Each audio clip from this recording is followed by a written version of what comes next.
Hello and welcome. As you can see, I have a visitor today. Hello, I'm Robin.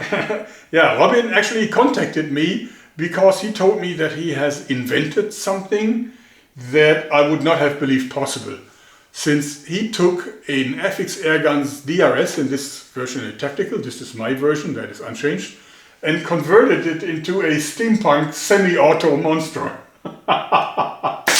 So this thing shoots semi-auto now. Yeah. It's your invention. Yes, my invention, but it was get into the reality by how it's By called? a master gunsmith. Master gunsmith. Yeah. Which probably had more legal reasons than, I think you could have done this by yourself, I think. Yeah. But it looks amazing and I'm absolutely curious to find out how this thing works and if it works. So let's find out together, shall we? So this is the FX Airguns DRS Tactical. I think it's a magnificent gun. I think it's probably the highest quality gun that I've ever seen, and the looks are absolutely gorgeous. This does not look like an air gun at all. So the only disadvantage is that it's not semi-auto, it's a manual repeater. So every time you shoot, you have to go like this. And you can do this fairly quickly, but of course there's a limit about how fast you can reload this thing. And your basic idea, if I understand this correctly, is to let pressurized air do the job, right? Yeah. So the pressurized air will repeat the whole mechanism. Okay. Okay, Robin. So this is your gun, and I understand it's just a prototype. It has not been beautified. It's just there to demonstrate how the technology works. Yeah. So therefore we have a few components here. We have the pressurized air bottle, which is low pressure, I understand. Yeah, 10 bars. So this means you can fill it with a bite pump. Right? Yeah. You don't need a PCP compressor for it. And then the air goes into this system here, and it's used to operate this air piston. Yes.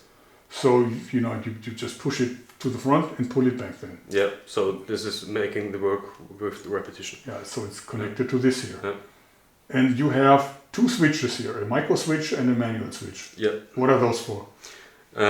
This switch is for changing the magazine. So the piston will stay back and you can load the magazine. Okay.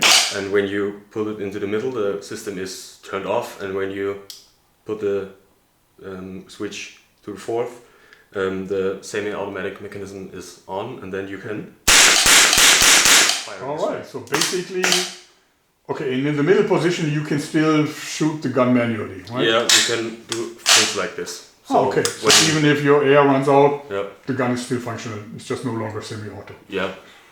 Okay, this is very cool. And this here, what is this steampunk monster? This is a commercial valve which is controlling this cylinder. Ah, I understand. It's controlled by these switches. So basically, this controls the direction of the air, if it's going into the cylinder or out of the cylinder. Yes. So you push it into the cylinder to cock it back, Yeah. and then you suck it out again to make it go back to original position. Yeah. In principle. Okay, yeah, well, of course. Yeah. Well, it is well thought out, and of course you can beautify it in many ways, right? Yeah. You can make this bottle a lot smaller, probably just even use the air that's inside of the rifle. Yeah. Yeah, you can make this definitely more compact, and I think you can also use a much more compact valve. Yep. So this is a great technology explanation, and it's very functional. Yep. Should we test it a little more? Yeah, I think we should. Let's do that.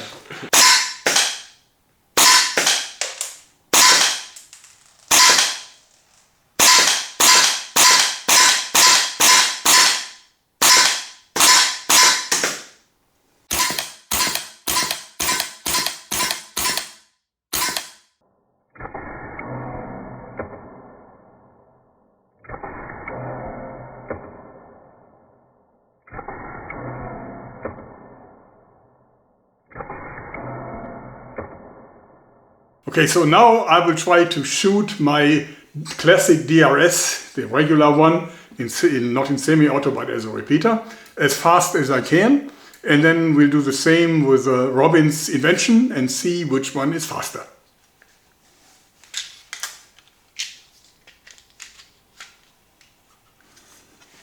Okay.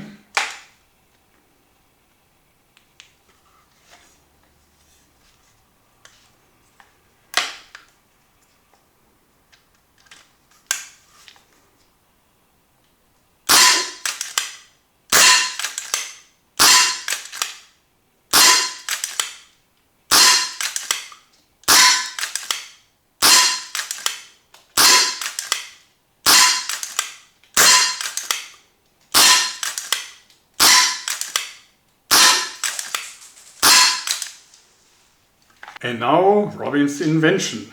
Okay.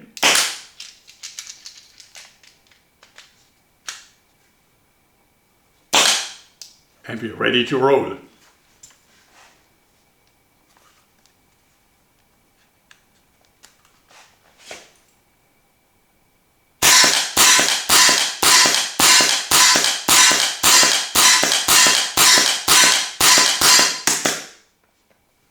Boah, das war schnell.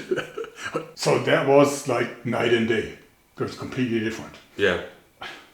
What I really love is that on the original DRS with the repeating, when standing up, maybe with the bipod it's not so significant, but standing up, I cannot really keep this aimed at the target.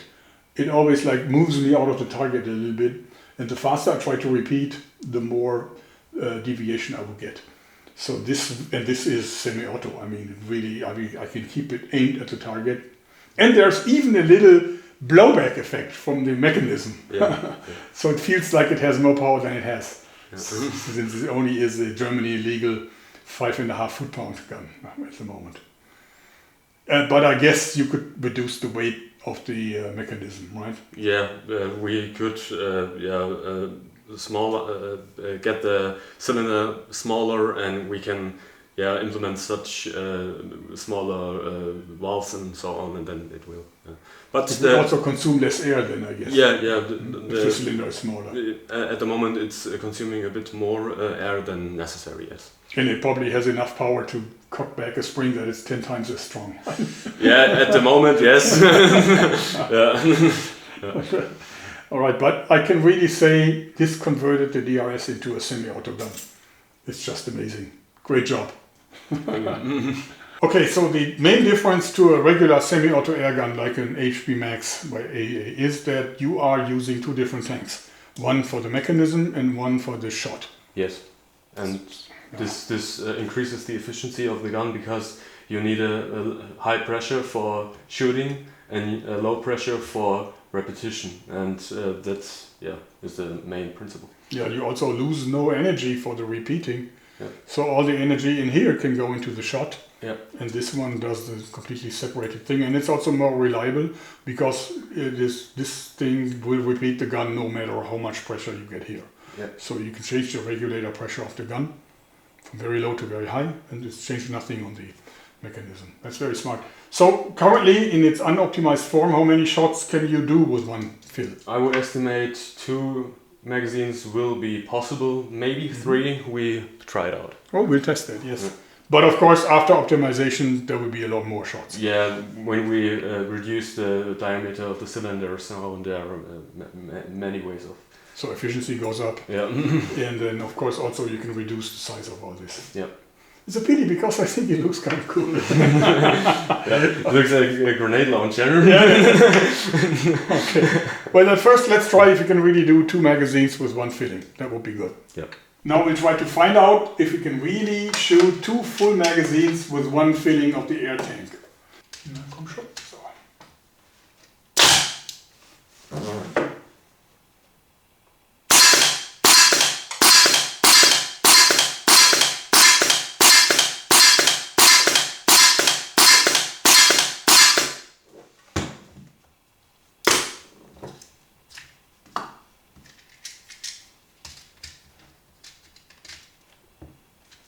Ah. Okay.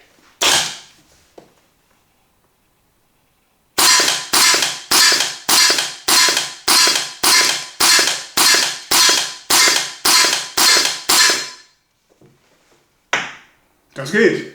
That works. Those 2 magazines went without any issue. You know, just very, very smoothly. I think I could have done a third. There was still enough pressure on it. That's a good job. That's the first semi-auto FX Airguns rifle that I've ever shot. I think they used to have one way earlier before I got in touch with them, but they never really put this into production, I believe. But this works flawlessly. Congratulations. Thank you. And I think after optimization, it could be very smart. So my question is, would you want to have something like this? Is this something that is worth developing it further and making a commercial model out of it? It wouldn't necessarily have to be an FX Airguns model, because this basic thing works on any repeating gun, right? Any side lever action gun there is. So even the pump action guns could be converted because they're basically still the same. Yeah. So we could have a Megalodon in semi-auto. Would you want to have something? Should we finish development? Leave a comment and be honest. Otherwise, thanks for coming. That was really amazing to see. Thanks for inviting me. And I hope that you enjoyed this video, because that's it for today. Thanks and bye-bye.